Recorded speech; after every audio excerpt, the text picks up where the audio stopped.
Have you heard of Forest City? This was a $100 billion project unveiled in southern Malaysia in 2016 by the developer Country Garden. Chinese property developer Country Garden have raised concerns about China's housing sector and its economy as a whole. In 2016, a vision emerged from China's most prominent property developer, Country Garden. Dubbed Forest City, this $100 billion megaproject was introduced as a centerpiece of China's Belt and Road Initiative, a revolutionary eco-metropolis set to rise on reclaimed land off Malaysia's coast. Promotional materials painted a breathtaking picture, an ultra-modern city shimmering with promise, where sleek skyscrapers coexisted seamlessly with lush greenery. Forest City was marketed as a harmonious blend of technology and nature, surrounded by pristine beaches and turquoise waters that stretched to the horizon. But beneath the polished surface of this so-called tropical utopia lies an unsettling truth. Forest City, for all its futuristic allure, is eerily empty. Roads, though pristine, remain devoid of cars. Parks and pools are impeccably maintained, yet eerily silent. A journalist visiting in 2023 described it as hauntingly surreal, a city designed for tens of thousands, yet home to a mere handful. Residents who have tried to make a life here describe it as isolating, unnatural, even sanity-eroding. So, what went wrong? How did a project of this magnitude become a $100 billion ghost town? The answer, as always, lies in a web of ambition, controversy, and decisions made by the few at the expense of the many. To understand the full picture, we need to examine two interwoven narratives: the rise and fall of China's real estate bubble and the ambitious endeavors of Country Garden Holdings, the private firm behind the project. Let's start with the broader context of China's real estate boom, which began in the early 2000s. Before this period, the Chinese government held firm to the principle that land and property should be collectively owned. But in the early 2000s, this perspective began to shift. Leaders saw an opportunity in allowing private real estate ownership, a move they believed would inject vitality into the national economy. Enter Premier Wen Jiabao, whose government encouraged banks to offer low-interest loans to fuel this emerging market. This made real estate investment accessible to a growing middle class, setting the stage for a surge in property purchases. There's another crucial factor to consider: the culture of saving in China. Chinese residents, facing inflation rates that outpaced bank interest, were incentivized to look for investments outside of traditional savings. Real estate, with its promise of tangible, appreciating assets, became the go-to option. As demand soared, the market exploded. Middle-class and affluent citizens poured their savings into properties, sparking a chain reaction that sent real estate prices climbing. Regional governments saw the trend as an opportunity to generate revenue, rapidly developing land into residential and commercial projects to cash in on the booming market. Initially, everything seemed to be working. The real estate sector was driving economic growth, and both citizens and the government were reaping rewards. But the rapid pace of this expansion came with an inevitable side effect: a massive economic bubble. Property prices spiraled upward, prompting speculative buying on an unprecedented scale. Investors rushed to acquire as much property as possible, not to use or develop it, but to bet on ever-rising prices. Reports emerged of individuals owning dozens or even hundreds of properties, fueling the bubble even further. The government, while benefiting from the surge, found itself facing unintended consequences. By the time property values had tripled or even increased tenfold in some major cities, real estate was out of reach for many middle-class citizens. With few viable options for investment, they were once again left searching for opportunities. And this is where Country Garden Holdings entered the picture. The concept of Forest City first surfaced in 2006, at a time when China's property market was booming and Premier Wen Jiabao was urging citizens to invest in real estate. The vision was ambitious, a luxurious, self-sustaining island community just off the coast of Malaysia, located in the Johor Bahru district. Forest City would feature state-of-the-art living spaces, its own schools, shopping centres, and a suite of high-end amenities, all designed to offer a slice of paradise to those who could afford it. There was just one catch. The island didn't exist yet. It would have to be created from scratch, reclaimed from the sea. The chosen site, however, was no ordinary patch of water. It was a protected wetland under the Ramsar Convention, an international treaty dedicated to conserving wetlands of ecological importance.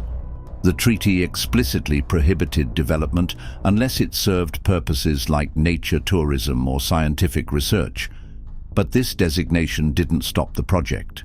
Instead, the grand plan was slightly downsized from a single massive island to 4 smaller ones, though the first of these, a sprawling 3-square-kilometre artificial island, still blatantly violated environmental regulations. Enter Country Garden Holdings, the private real estate giant that took this ambitious project from paper to reality. With China's middle class increasingly priced out of local markets, the company saw an opportunity. Why not sell the dream of affordable luxury overseas? Forest City, they reasoned, could be marketed as the perfect offshore investment for Chinese citizens seeking to protect their savings. Investors flocked to the project, and Country Garden poured millions into the development of the first artificial island. By 2016, the project had officially launched, showcasing a glimpse of the future with towering residential complexes capable of housing up to 700,000 people.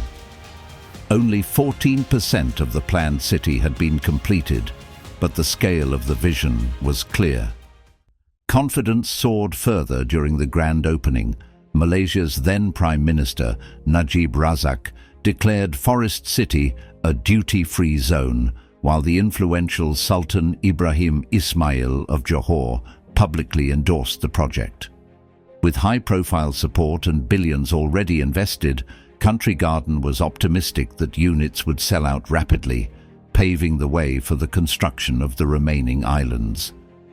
But beneath the fanfare, cracks in the grand vision began to emerge.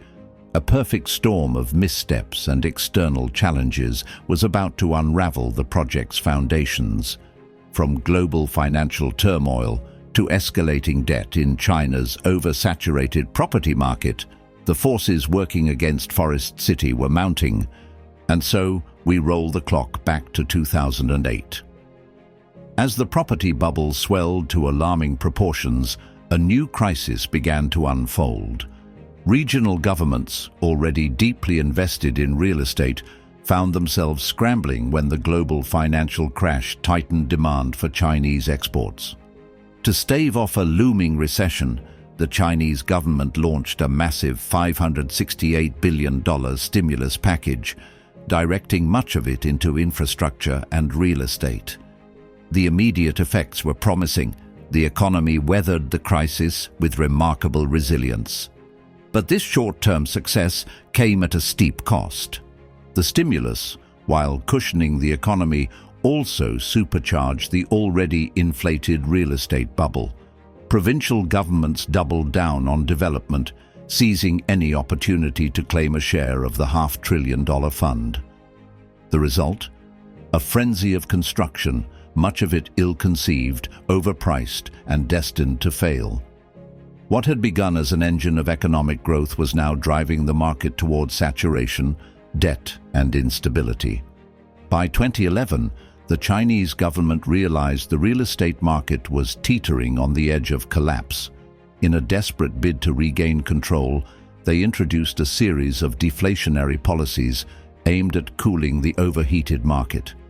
Among these measures was a hefty 40% down payment requirement, a rule limiting buyers in major cities to owning no more than 2 properties, and the introduction of a property sales tax.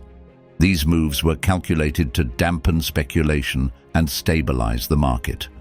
At first glance, it seemed to work. Property prices began to drop, and the government declared the situation under control. But for the speculative investors who had sunk millions into the market, this shift was nothing short of a catastrophe.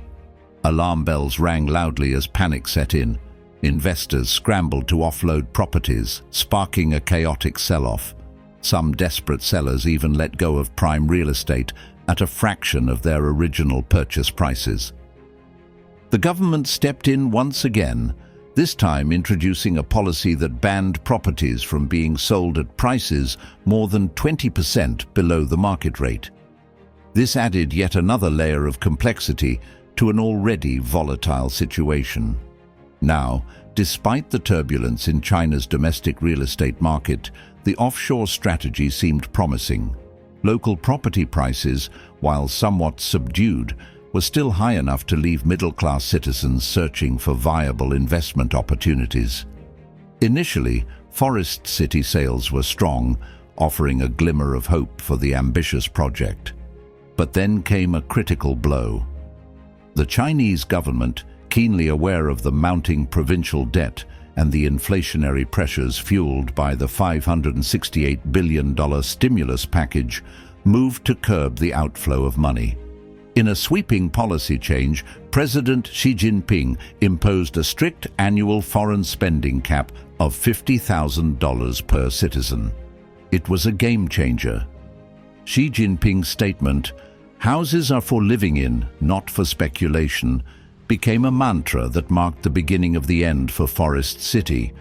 The once strong sales momentum began to falter. Country Garden Holdings clung to its multi-billion-dollar investment, hoping for a reversal of fortune. But fate had other plans. In 2018, Malaysia faced a political upheaval. Najib Razak, a vocal supporter of Forest City, was replaced by Mahathir Mohamad, who openly opposed the influx of Chinese investors.